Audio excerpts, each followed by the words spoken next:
رات کی تاریکی میں نظر آتا روشنیوں سے چمچماتا محل کسی کو بھی بآسانی اپنی جانب متوجہ کر سکتا تھا۔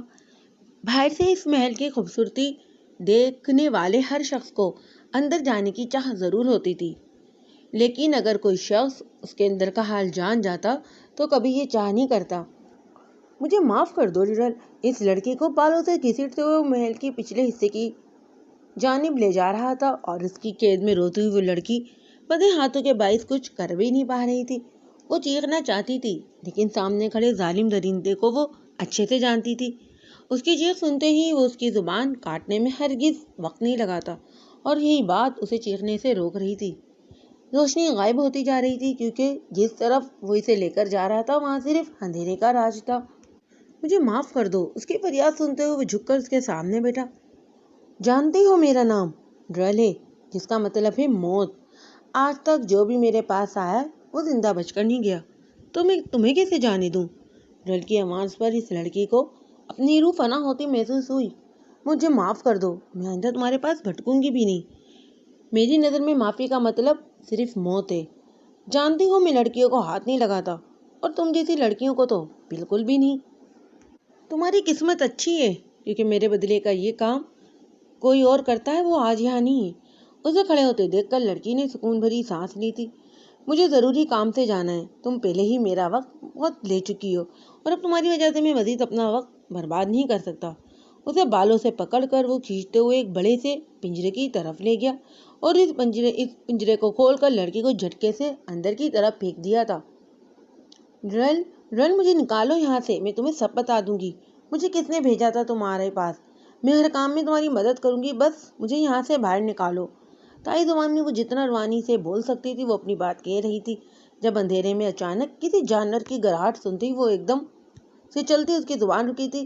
ڈرل اپنے آپ کو آزاد کروانے کی کوشش کرتی وہ اس ظالم شخص کو پکارنے لگی، جو اس کی ہر پکار کو نظر انداز کیے منظر سے غائب ہوتا جا رہا تھا۔ اس کے وہاں سے غائب ہوتے دیکھ کر وہ لڑکی مزید خوفزدہ ہو گئی، اسے اپنے قریب آتی اس آواز کو سن کر اپنا سانس روک گئی تھی۔ اندھیرے کے باعث اسے کچھ نہیں دکھ رہا تھا، لیکن جانور کی اس آواز جو اس کے خوف میں اضافہ کر رہی تھی۔ اپنے سامنے اپنے شکار کو دیکھ کر وہ جانور اس پر جپٹا، اور لڑکی کی چیخ اس ویران جگہ پر گونجی تھی، لیکن دھیرے دھیرے وہ چیخ کم ہوتے ہوتے بالکل بند ہو گئی۔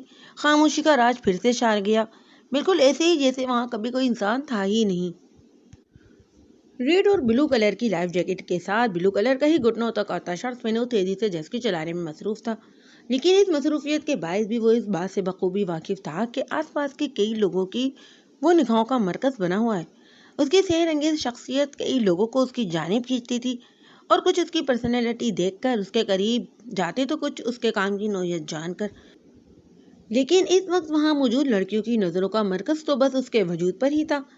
جیکٹ سے جھلکتے اس کے سفید مضبوط پھولے ہوئے بازوؤں کو دیکھ کر وہاں موجود لڑکی جو ہے اسے دیکھنے کی، اسے چھونے کی چاہ کر رہی تھی، اور کرتی بھی کیوں نہ، وہ وہاں موجود ہر شخص سے مختلف تھا، کیونکہ وہ زورین ملک تھا، سنہری آنکھوں والا پرکشش مرد، میجر زورین ملک۔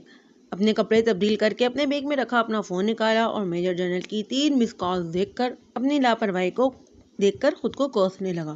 وہ عزت آن ڈیوٹی نہیں تھا، پھر بھی کسی کام کے لیے وہ ہمیشہ حاضر ہوتا تھا۔ کال پک کر کے اس نے فون کان سے لگایا اور ان کے کال پک کرتے ہی ادب سے مخاطب ہوا۔ فان دمروز جنرل، تھائی لینڈ میں پولیس آفیسر کو دمروز کہا جاتا ہے۔ کہاں مصروف ہو تم؟ جسٹ کی کر رہا تھا، کبھی آپ نے کی، بہت مزہ آتا ہے۔ مذاق مت کرو زورین، جانتے ہو ایک اور مرڈر ہو چکا ہے۔ ان کے کہنے پر زورین نے آنکھیں میچ کر اپنے لب کچلے، اور ایسا کرتے ہی وہاں کھڑی کتنی ہی لڑکیاں اپنا دل تھام کر رہ گئی تھیں۔ میں آ رہا ہوں، آپ جگہ بتائیں، سنجیدگی سے کہتے ہوئے اس نے جنرل کی بات مکمل سنی اور تیز تیز قدم اٹھا تو وہاں سے نکل گیا۔ وہ اپنے سفید گلابی ہاتھوں سے مٹی کو دبا کر اس میں پانی ڈالنے لگی۔ مختلف گلابوں سے سجی لان میں بیٹھی وہ اس جگہ کا حصہ معلوم ہو رہی تھی۔ سفید رنگ کی لانگ فراک گھاس پر پھیلا وہ نیا پودا لگا رہی تھی۔ سرسبز لان اگر اتنا ہی خوبصورت تھا تو صرف میرم حسن کی وجہ سے، جو روزانہ کتنے ہی گھنٹے اس لان کو صاف کرنے اور سجانے میں گزار دیتی تھی۔ میرم بس کرو، تھک گئی ہوگی۔ وہاں آتی ایلینا اسے بیٹھے دیکھ کر ٹوکنے لگی، کیونکہ وہ 2 گھنٹوں سے بس یہی کام کی جا رہی تھی۔ ایلینا کی عمر 50 کے قریب تھی، جو اس کی کم عمری سے ہی اس کے ساتھ تھی، لیکن ایلینا نے اسے ایک ماں بن کر پالا تھا۔